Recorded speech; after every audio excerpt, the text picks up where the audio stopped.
তিনি ওই হাকিকি বর্ণনা, মিলাদের হাকিকি বর্ণনা দিতে লাগলেন যে কেমন করে আল্লাহ পাক হযরত তার প্রিয় হাবিব হযরত মুহাম্মদুর রাসূলুল্লাহ সাল্লাল্লাহু আলাইহি সাল্লামকে সৃষ্টি করলেন, কেমন করে আল্লাহ পাক তার সঙ্গে কথা বললেন, কি কি কথা বললেন, সমস্ত কিছু বর্ণনা করে শেষে তিনি বললেন যে তার পবিত্র নাম হবে হযরত মুহাম্মদুর রাসূলুল্লাহ সাল্লাল্লাহু আলাইহি সাল্লাম।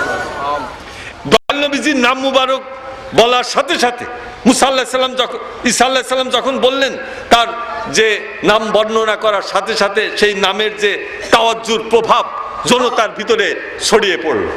তখন উপস্থিত জনতা তারা বসে বসে, তাফসীরের কিতাবের ভিতরে বর্ণনা করা আছে ঈসা আলাইহিস সালাম দাঁড়িয়ে দাঁড়িয়ে তিনি মিলাদ শরীফ পাঠ করতেছিলেন, দাঁড়িয়ে ওই মিলাদে হাকিকি বর্ণনা করতেছিলেন, আর উপস্থিত জনতা তারা বসে সেই মিলাদ শরীফ শুনতেছিলেন, মিলাদে হাকিকি। তখন তো দয়াল নবীজি মিলাদে জাহিরি, পৃথিবীর বুকে দয়াল নবীজি জন্ম তো হয় নাই, ওটা ছিল মিলাদে হাকিকি, তেলাওয়াতে মিলাদে হাকিকি, মিলাদে হাকিকির তেলাওয়াত ছিল। যখন তারা ওই বর্ণনা দয়াল নবীজির নাম মুবারক উচ্চারিত হলো হযরত ঈসা আলাইহিস সালামের মুখ মুবারক থেকে, তখন উপস্থিত জনতা ফয়েজে বেকারার হয়ে সকলেই দাঁড়িয়ে গেলেন এবং তারা ফয়েজে আপ্লুত হয়ে আকাশের দিকে তাকিয়ে চিৎকার করে বলতে লাগলো সমস্ত জনতা, O God sent us thy messenger, O Muhammad come quickly for the salvations of this world. হে আল্লাহ, বলতে লাগলো, O God sent us thy messenger, হে আল্লাহ তুমি আমাদের মাঝে ঈসা আলাইহিস সালাম যে পবিত্র নাম মুবারক, যে রাসূলের নাম উচ্চারণ করলেন, নাম মুবারক যার সম্বন্ধে তুমি সর্বপ্রথম সৃষ্টি করেছিলে, তার সঙ্গে তুমি যে সব ভাষায় কথা বললে, সমস্ত কিছু ঈসা আলাইহিস সালাম আমাদেরকে বর্ণনা করেছেন। সেই মহা পয়গম্বর মহা রাসূলকে হে আল্লাহ তুমি তাড়াতাড়ি আমাদের মধ্যে প্রেরণ করো। সেন্ড আস thy messenger। তারপরে আকাশের দিকে তাকিয়ে তারা বলল, হে মুহাম্মদ সাল্লাল্লাহু আলাইহি সাল্লাম, একটু আগে হযরত ঈসা আলাইহিস সালামের মুখে আপনার পবিত্র নাম আমরা শুনলাম, এর আগে আপনার পবিত্র নাম আমরা জানতাম না। আপনার সেই পবিত্র নামের যে তাওয়াজ্জুর নূরানি তাসির আমাদের দিলের ভিতরে এসে আমাদের চোখ দিয়ে পানি পড়তেছে। হে মুহাম্মদ সাল্লাল্লাহু আলাইহি সাল্লাম, আপনি আরশের থেকে ওটা আমাদের দেখুন, কোথায় আছেন আপনি? আসমানে আছেন না বেহেশতে আছেন? কোথায় আছেন? ওখান থেকে হে মুহাম্মদ সাল্লাল্লাহু আলাইহি সাল্লাম, আপনি দয়া করে আমাদের এই অশ্রুর বর্ষণটা লক্ষ্য করুন এবং আমাদের করুণ দশাটার দিকে একটু দয়ার দৃষ্টিতে দেখুন। ও মুহাম্মদ কাম কুইকলি, আপনি তাড়াতাড়ি এই পৃথিবীতে আসুন, for the salvations of this world, এই পৃথিবী এই মানব জাতির মুক্তির জন্য আপনি তাড়াতাড়ি পৃথিবীতে তশরিফ রাখুন। হযরত ঈসা আলাইহিস সালাম এই যে মিলাদে হাকিকি তেলাওয়াত করলেন, মিলাদ শরীফ যদি বেদাত হয়ে থাকে তাহলে একজন রাসূল কি করে বেদাতি কাজটা করলেন? তাও দয়াল নবীজির পৃথিবীতে জন্মগ্রহণের 570 বছর আগের কথা, তিনি মিলাদ শরীফ তেলাওয়াত করলেন। এই মিলাদ শরীফ যদি বেদাত হয়ে থাকে তাহলে নবী রাসূলগণ সেই মিলাদ শরীফ কেন তেলাওয়াত করলেন? তৌরাত শরীফের ভিতরে, জুবুর কিতাবের ভিতরে একটা অধ্যায় আছে, একটা পারাই আছে, যে পারার ভিতরে আখেরি পয়গম্বর হযরত মুহাম্মদুর রাসূলুল্লাহ সাল্লাল্লাহু আলাইহি সাল্লামের প্রশংসা করে নাতে রাসূলের একটা পারাই আছে, যেখানে হযরত মুহাম্মদুর রাসূলুল্লাহ সাল্লাল্লাহু আলাইহি সাল্লাম তিনি যে আসবেন, শেষ যুগে আসবেন, তার যে গুণ আলোচনা সেটা হযরত দাউদ আলাইহিস সালাম তেলাওয়াত করতেন। যখন দাউদ আলাইহিস সালাম নাতে রাসূল পাঠ করতেন, তার সুললিত কণ্ঠে যখন তিনি সেই গজলগুলো পাঠ করতেন নাতে রাসূল, তখন বনের পশুগুলো তার চারদিকে এসে জড়ো হয়ে যেত, পাখিগুলো তার মাথার উপরে উঠতে থাকতো, সমুদ্রের মাছ সব সমুদ্রের গহীন সমুদ্রের থেকে তারা সমুদ্রের কিনারায় এসে হযরত দাউদ আলাইহিস সালামের মুখে তেলাওয়াতকৃত সেই নাতে রাসূল শুনতে থাকতো, যেগুলো তৌরাত জুবুর কিতাবের ভিতরে আল্লাহ পাক সেই ওহীর মাধ্যমে জানিয়ে দিয়েছিলেন হযরত দাউদ আলাইহিস সালামকে, যেগুলো তেলাওয়াত করতেন। সেই দয়াল নবীজির জন্মের যে আলোচনা, পবিত্র জন্মের যে আলোচনা, যাকে বলা হয় মিলাদুন নবী সাল্লাল্লাহু আলাইহি সাল্লাম, ওই মিলাদুন নবী সাল্লাল্লাহু আলাইহি সাল্লাম এত ফজিলতপূর্ণ হওয়ার পরেও ওই ওহাবিরা আমাদেরকে ধোঁকা দিয়ে বলে যে এই মিলাদ শরীফ হচ্ছে বেদাত অনুষ্ঠান। নাউজুবিল্লাহ মিন জালিক। দরুদ পড়েন আল্লাহুম্মা সাল্লি আলা সাইয়্যিদিনা মাওলানা মুহাম্মদ ওয়া আলা আলি সাইয়্যিদিনা মাওলানা মুহাম্মদ। আর একটা সমস্যা যেটা তারা সৃষ্টি করে ওহাবিরা, সেই সমস্যাটা হচ্ছে যে তারা বলে যে পীর মুরিদি বলে কোনো কথা কোরআনের ভিতরে নাই, কিন্তু তারা এটা মিথ্যা বলে।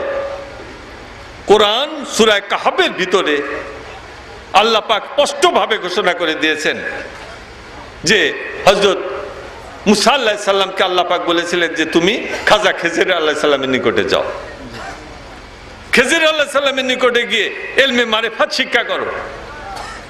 আল্লামনাহু মিন লাদুন্না ইলমা, আমি তাকে এমন একটা খাস এলেম শিক্ষা দিয়েছি, সেই এলেম তুমি শিক্ষা করার জন্য তার নিকটে যাও।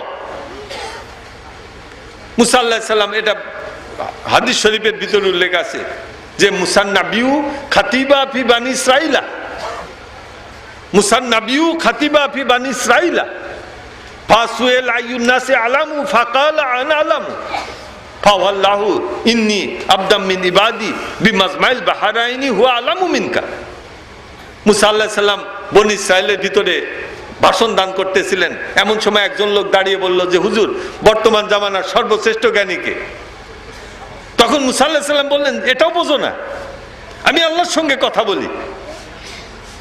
পৃথিবীতে আর দোসরা কোন ব্যক্তি আছে যে আল্লাহর সঙ্গে কথা বলে? এরপরেও বোঝো না যে পৃথিবীতে বর্তমান জামানার সর্বশ্রেষ্ঠ জ্ঞানী কে? আনা আলামু, আমি সর্বশ্রেষ্ঠ জ্ঞানী।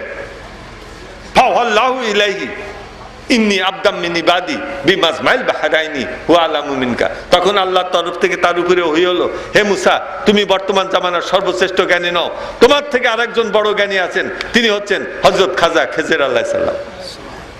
তিনি দুই বিমাজমাইল বাহরাইনি, দুই সাগরের সঙ্গম স্থলে, মিলন স্থলে থাকেন, তার নিকটে যাও।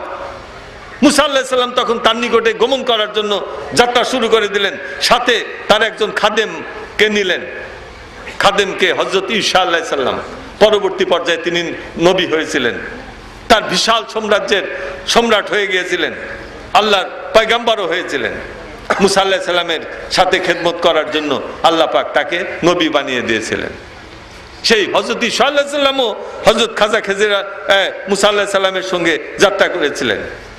এবং যখন তারা খাজা খেজরের নিকটে পৌঁছে গেলেন, তখন মুসা আলাইহিস সালাম যেরকম ছাত্র তার শিক্ষকের সামনে গিয়ে বিনয়ের সঙ্গে কথা বলে, কোরআনে সূরা কাহফের ভিতরে বলা আছে যে ঠিক সেই রকম বিনয় করে মুসা আলাইহিস সালাম খাজা খেজরের নিকটে বলতেছিলেন, হাল্লাত তাবিউকা আলান তুআল্লিমানি মিম্মা উল্লিমতা রুশতা, may I follow you so that you teach me something of that knowledge which you have been taught by আল্লাহ।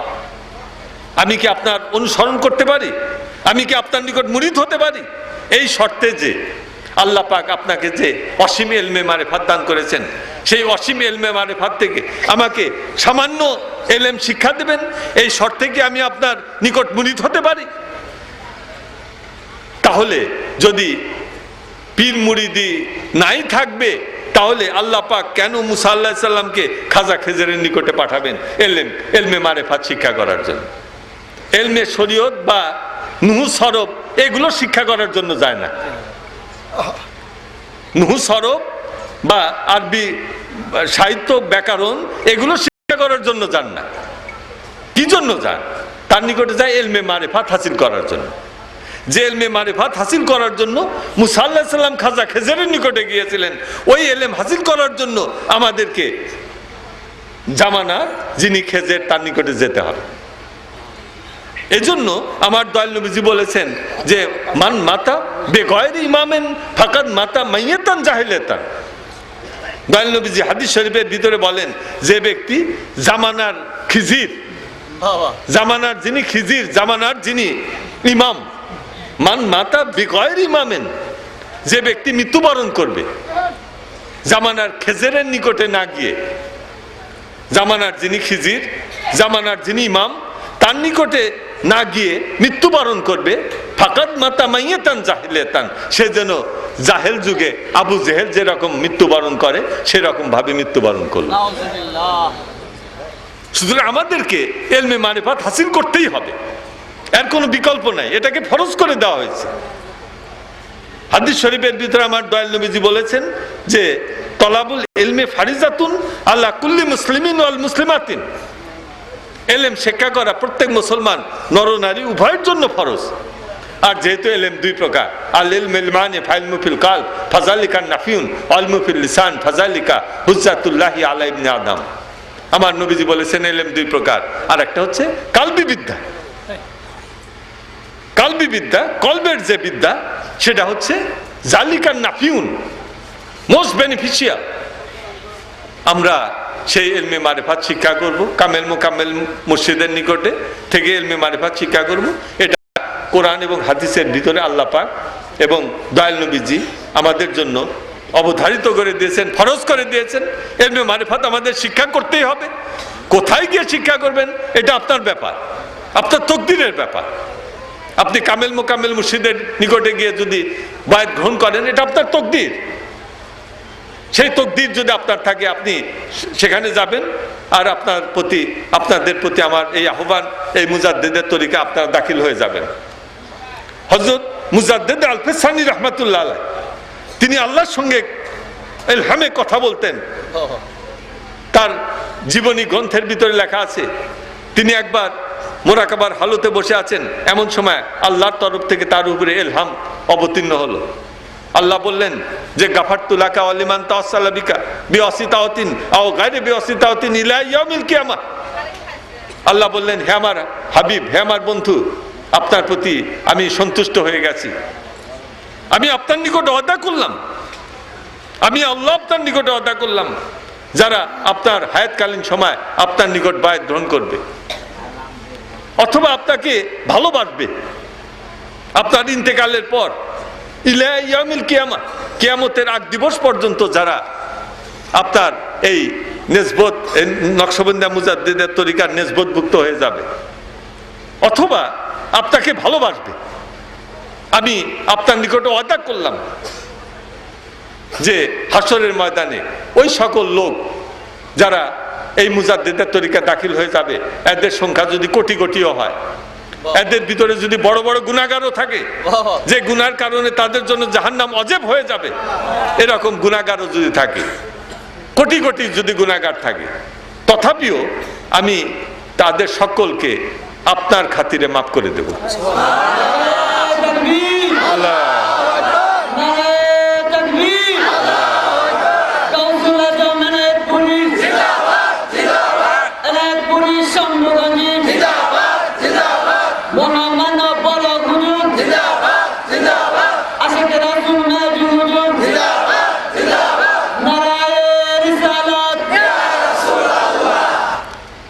শেষ করে দেব আমি। আপনারা দয়াল নবীজির মহব্বত দিলের ভিতরে রাখবেন, কারণ হাদিস শরীফের ভিতরে, বুখারী শরীফে হাদিসে উল্লেখ আছে, আমার দয়াল নবীজি বলেন যে আমার প্রতি যদি তোমার জীবনের থেকে বেশি মহব্বত না হয়, ততক্ষণ পর্যন্ত তোমার ঈমান আলা দরজায় পুজবে না। লা ওয়াল্লাযী নাফসি বিয়াদিহি হাত্তা আকুনা হাব্বা ইলাইকা মিন নাফসিকা। হযরত ওমরের হস্ত মুবারক দয়াল নবীজি পবিত্র হস্ত মুবারক দ্বারা ধারণ করেছিলেন এবং হযরত ওমর বলতেছিলেন, ইয়া রাসূলুল্লাহ, আমার সন্তান সন্ততি পিতামাতা অন্নাসি আজমাইন, পৃথিবীতে যত মানুষ আছে সমস্ত থেকে, পিতামাতা সন্তান সন্ততি সমস্ত থেকে আমি আপনাকে বেশি ভালোবাসি। তখন নবীজি বললেন, লা ওয়াল্লাযী নাফসি বিয়াদিহি হাত্তা আকুনা হাব্বা ইলাইকা মিন নাফসিকা। হে ওমর, হয় নাই যতক্ষণ পর্যন্ত সেই আল্লাহর যার হাতে আমার জীবন, সে আল্লাহর কসমকে আমি বলতেছি, যতক্ষণ পর্যন্ত তোমার জীবনের থেকে আমার প্রতি বেশি মহব্বত না হবে ততক্ষণ পর্যন্ত তুমি ইমানদার হতে পারবে না, ইমানদার হতে পারবে। শরীফের ভিতরে যে রওজা মুবারকটা আছে, এই রওজা মুবারকের মর্যাদা আল্লাহর আরশের থেকে বেশি। তুলনা করবার কি, দুনিয়ার তুলনা করবা কি? ইন্না তুরবাতাল্লাতি ইত্তাসালাত ইলা আযমিন নবী সাল্লাল্লাহু আলাইহি সাল্লাম আফজালু মিনাল আরদি ওয়াস সামাই হাত্তা আরশিল আযীম। বলা হচ্ছে যে এই দয়াল নবীজির রওজা মুবারকের, মাটি মুবারকের মর্যাদা কি রকম? দুনিয়া এবং দুনিয়ার ভিতরে যা কিছু আছে, আসমান সমূহ এবং আসমান সমূহের ভিতরে যা কিছু আছে, হাত্তা আরশিল আযীম, এমনকি আল্লাহর আরশের থেকে বেশি। এজন্য বলা হয় যে কাবার কাবা, কাবার কাবা হচ্ছে মদিনা মুনাওয়ারা। এজন্য এক আশেক বলতেছে, সে খানায় কাবা জিয়ারত করার জন্য মরা গাছে ফুটলো ফুল মারহাবা মারহাবা বলি, গাইলো তামাম সৃষ্টিকুল, যার প্রেমেতে পাগল হয়ে দোস্তি করলো খোদ মাওলায়, কাবা আমায় ডেকে বলে আমার কাবা মদিনায়, আমার কাবা মদিনায়। সুতরাং এই মহব্বত আমাদের করতে হবে। সমস্ত কিছুর কাবা হচ্ছে মদিনা মুনাওয়ারা। মনের ভিতরে সেই মহব্বত, ঈমান আমাদের আনতে হবে। দিনে মায়েশ কে মোহাম্মদ হুব্বে ঈমানে মা, দয়াল নবীজির মহব্বত আমার ঈমান। এই যে শিক্ষা, আল্লাহর ওলিগণ যে মিশন নিয়ে, শিক্ষা নিয়ে তারা আসছিলেন, সেটা হচ্ছে দয়াল নবীজির প্রেম মহব্বত শিক্ষা দেওয়া। ওই প্রেম মহব্বত যদি আপনার অন্তরের ভিতরে এসে যায়, সমস্ত কিছু আপনার হয়ে যাবে। সবকিছু আপনার হয়ে যাবে। বেহেশত বলেন, জান্নাতুল ফেরদাউস বলেন, সমস্ত কিছু আপনার হয়ে যাবে, আল্লাহ আপনার হয়ে যাবে। আমা আলাইনিল্লাল বালা। আসসালামু আলাইকুম ওয়া রাহমাতুল্লাহি ওয়া বারাকাতুহু।